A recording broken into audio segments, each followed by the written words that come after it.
बहुत बड़े दिन की बात करनी है, तो वो दिन अभी थोड़े दिनों पश्चात आने वाला है। वह दिन है अगस्त महीना का 5वां दिन, 5वीं तारीख। तो आपको लगता होगा कि ये क्या है। तो अगस्त महीना के 5वीं तारीख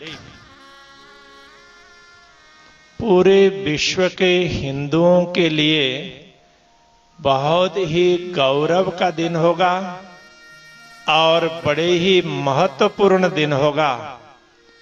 वह भगवान राम का मंदिर, उसकी अयोध्या में शिलान्यास का कार्यक्रम होगा। ये भारतवासियों के लिए तो गौरव का विषय है ही, पूरे विश्व के हिंदुओं के लिए ये गौरव का विषय है। तो 125 करोड़ से भी ज्यादा हिंदू है पूरे विश्व में, तो उन सब के लिए ये बड़ा गौरव का विषय है।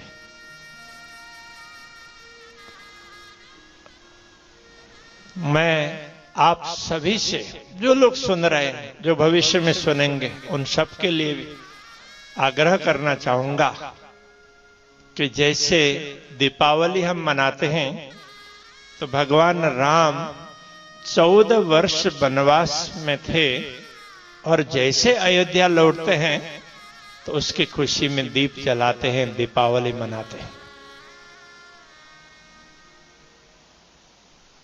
तो अभी जो भगवान राम के लिए मंदिर का वहां पर शिलान्यास होने जा रहा है, ये तो भगवान राम लगभग 500 वर्ष से निर्वासित हो रहे थे अपने घर से।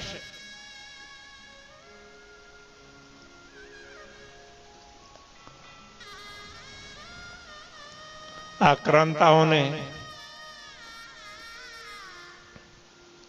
बहुत ही जघन्य अपराध किया, अयोध्या में भगवान राम का मंदिर तोड़ा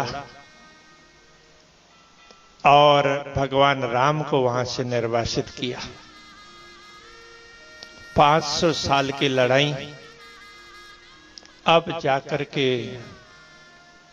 वह चरितार्थ हो रही है हिंदुओं के लिए।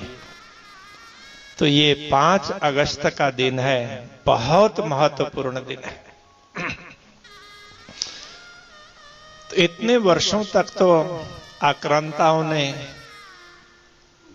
बड़ी कठिनाई दी, फिर भी हिंदू लोग डटे रहे, उन्होंने कभी छोड़ा नहीं। कितने दिनों तक तालाबंदी हुई, कितना कुछ हुआ, फिर भी कभी भी छोड़ा नहीं। दर्शन करना, पूजा पाठ करना, वो हमेशा करते रहे, करते रहे।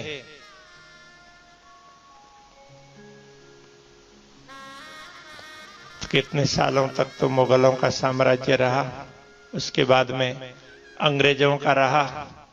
दोनों ही हिंदुओं के लिए बहुत ही, क्या बोले, कि उनके प्रति निकृष्ट भावना होती थी।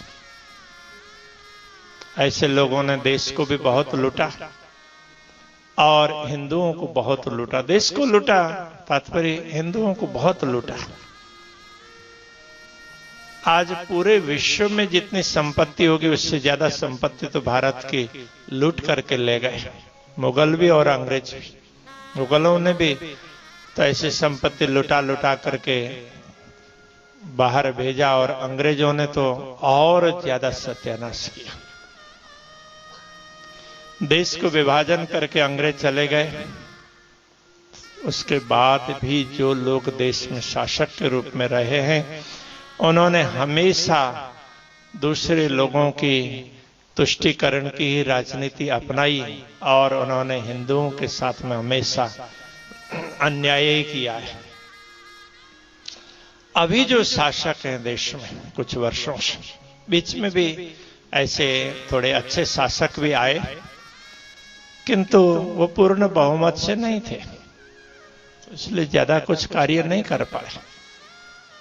जो पूर्ण बहुमत से सरकार आई है तो वो हमेशा हिंदुओं के प्रति द्रोह करती आई है।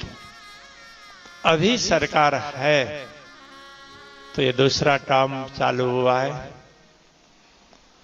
तो वह देश के लिए भी सही है और देशवासियों के लिए भी सही है और हिंदुओं के लिए भी सही है।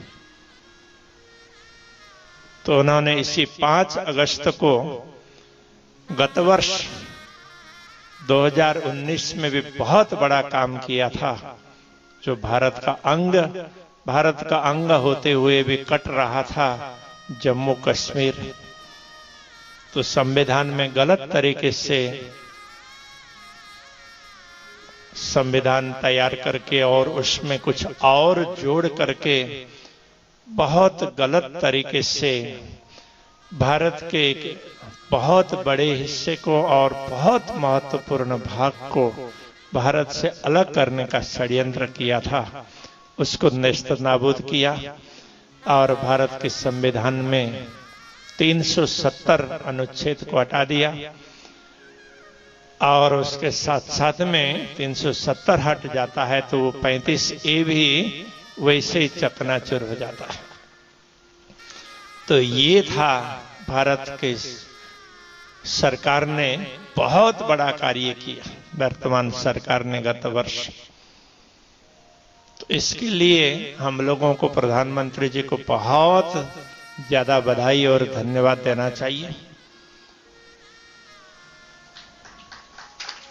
न्यायिक लड़ाई करते करते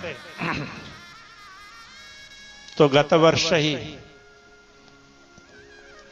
नवंबर महीना की 8 तारीख को सुप्रीम कोर्ट ने फैसला दिया और अभी 5 अगस्त को राम मंदिर का शिलान्यास होने जा रहा है।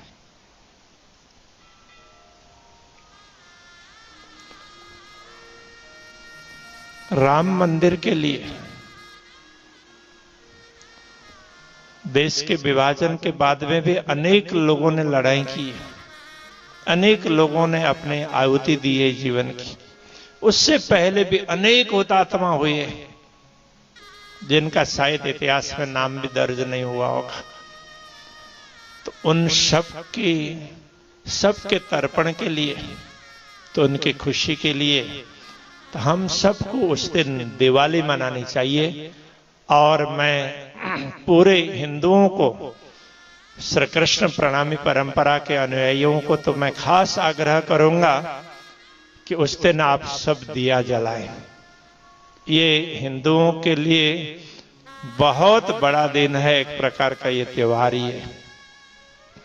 इतने वर्षों के बाद अब भगवान राम का मंदिर वहां पर उसका शिलारोपण हो रहा है। तो मैं आप सबसे ये आग्रह करना चाहूंगा कि आप यहाँ अपने अपने घरों में दिए जलाएं, अपने अपने प्रतिष्ठानों में दिए जलाएं। तो यहाँ हम नौतनपुरी धाम में भी 11 दीपक जलाएंगे उस दिन। तो इस समय रात के समय हम जलाएंगे। तो शिलान्यास तो सुबह के समय पर होगी, किंतु दीपक रात के समय पर जलाएंगे वो खुशहाली के हिसाब से। तो मैं आप सबसे आग्रह करूंगा कि हमारे प्रधानमंत्री जी ने तो एक इसके साथ साथ में एक बहुत महत्वपूर्ण सुझाव दिया था कि देश के जितने भी धर्म स्थान हैं तो वहां की मिट्टी और जितने भी पवित्र स्थान हैं तो वहां का जल अयोध्या पहुंचाया जाए। तो श्री 5 नौतनपुरी धाम की पवित्र मिट्टी और यहाँ यमुना जी का जल भी बड़ा पवित्र है। तो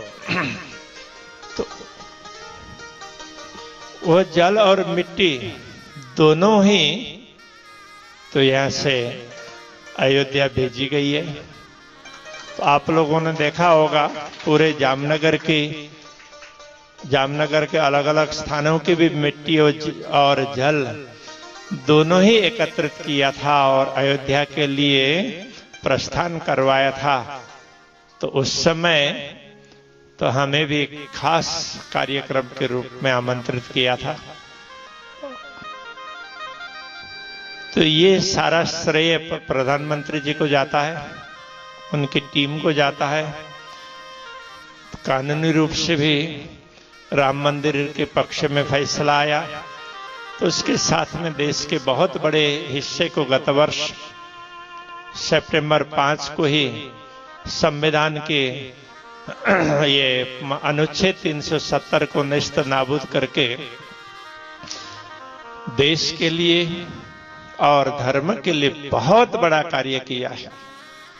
इसलिए 5 अगस्त को मैं पुनः कहना चाहूंगा कि देश विदेश में रहने वाले किसी भी देश के नागरिक होंगे, जो भी हिंदू होंगे, कि वो लोग अपने अपने घर में दीपक जलाएं और दिवाली की भांति इस पर्व को भी मनाएं। ये बहुत बड़ा पर्व है हिंदुओं के लिए, हिंदू समाज के लिए। भले कोई किसी देश में रहने वाले होंगे, नागरिक तो वो अलग बात है, और हिंदू हैं तो वो सब एक होकर के दीपक जलाएंगे, ये मेरा आग्रह रहेगा। और हम प्रधानमंत्री जी को भी खूब खूब धन्यवाद देंगे। तो इसके संदर्भ में कुछ और भी बातें हैं, हम उनको पत्र लिख करके जो हमारी भावना तो उनके सामने प्रस्तुत करेंगे। तो अभी के प्रसंग को यहीं पर विराम देते हैं। श्री कृष्ण कन्हैया लाल की।